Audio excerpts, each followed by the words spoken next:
So in this video we're going to look at Eden Rock. Questions are in the description, so answer those and then have a look at my answers, my annotations to check off what you've written as well. So to start off with, we have this first line: they're waiting for me somewhere beyond Eden Rock, and you immediately get this idea of Eden Rock. Eden is obviously a reference to the Garden of Eden, and it suggests that the parents that he's talking about, that they at the start of this poem are in some kind of biblical paradise. So in this case, Eden Rock is a made-up place, but he's suggesting that in the afterlife that they are experiencing, they're somewhere good. So this poem is written from the poet's perspective, and it's based on this really close family memory of a picnic, a very keen, very specific time of his life when he was younger. We can see this then when it goes into the second line: my father 25 in the same suit of genuine Irish tweed. And so it names a specific time when his father was 25 and he's wearing a specific set of clothing. Genuine Irish tweed is an actual pattern of tweed. It has a specific pattern, a specific coloration, and so it's a very vivid, very close memory. Then we get the age of his terrier, the dog, Jack, who's 2 years old and trembling, so you can see just how close this memory is. It's almost as if he's trying to capture it in photographic reality. Moving on then, it talks about his mother. So his mother is 23, another age, so you've got 3 ages now to say that this is one very specific moment in time, in a sprig dress. So sprig dress is a flower print dress basically, and it's drawn into the waist, there's a ribbon and a straw hat, and you've got lots of different references to nature. So you've got the sprig dress, obviously this flower pattern, you've got the straw hat that she's wearing, and she's spreading the stiff white cloth over the grass, so they're sitting down on the ground, and her hair taking on the colour of wheat as well. So lots and lots of different references to nature, which is probably a result of the Garden of Eden setting that we're talking about in this poem, because the clothes and the area, the setting, is very much this idealistic setting, this kind of paradise where his parents are waiting for him. And the idea that her hair takes on the colour of the light suggests that it's a very light, very kind of ethereal kind of atmosphere that they're experiencing on this day.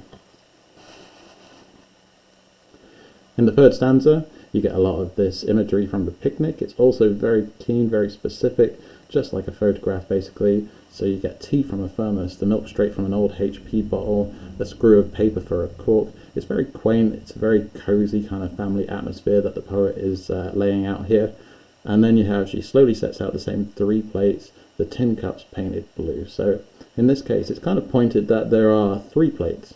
And obviously there's a degree of separation because they're waiting for him beyond Eden Rock in this kind of afterlife, but she still sets out 3 plates and 3 tin cups, which is almost as if there's an air of expectation from the parents that he will join them in the afterlife, that they want him there and that he's going to actually go and join them.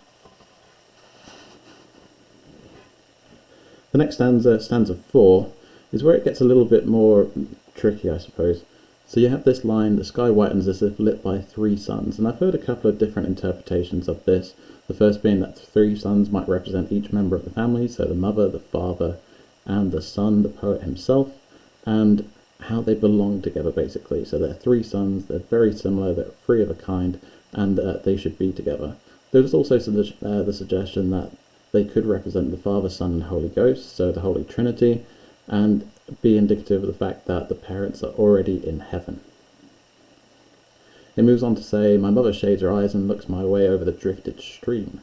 So the streams is a mention of like the thing that separates the mother, the father, and the son basically. So there's a stream in the way.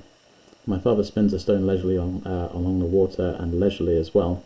So this is basically the gap between the poet and the mother and the father. There's a stream that he has to cross to be able to enter into the same place that they're in, this Eden Rock, which is seemingly the afterlife.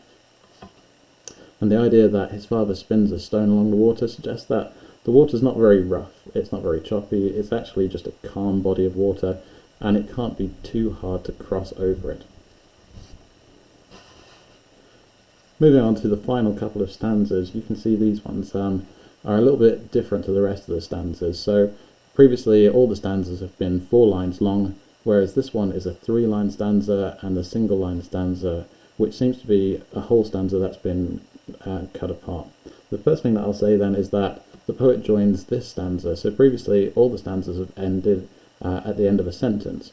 Now you've got leisurely, they beckon to me from the other bank. and it crosses over two stanzas, and that could be to show how the gap between these two stanzas could reflect how narrow the gap is between the father, the mother, and the son and their relationship, to say how, like, despite the fact there's a gap, they're still connected.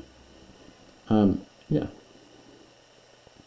It goes on to say, they beckon to me from the other bank, so beckoning is to call from, and so they want him to join them, and that's what they're trying to achieve here. So they want him to join and cross over to the other side, to this afterlife, so he can be with them.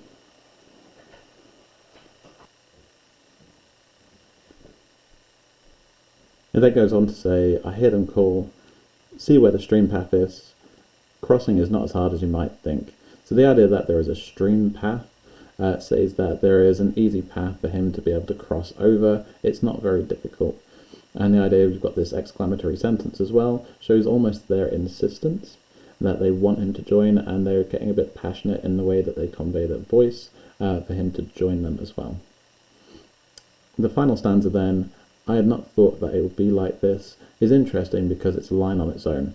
So you do have an end stop line here, and then you have a brand new line here, which suggests a degree of separation, and the fact that this stanza is split into two could suggest that he's this tragic, kind of lonely stanza on its own, this single line, whilst the parents are together in this afterlife, this Eden Rock over there, and he wants to join them, but he feels isolated and he feels alone in comparison to when he was with them.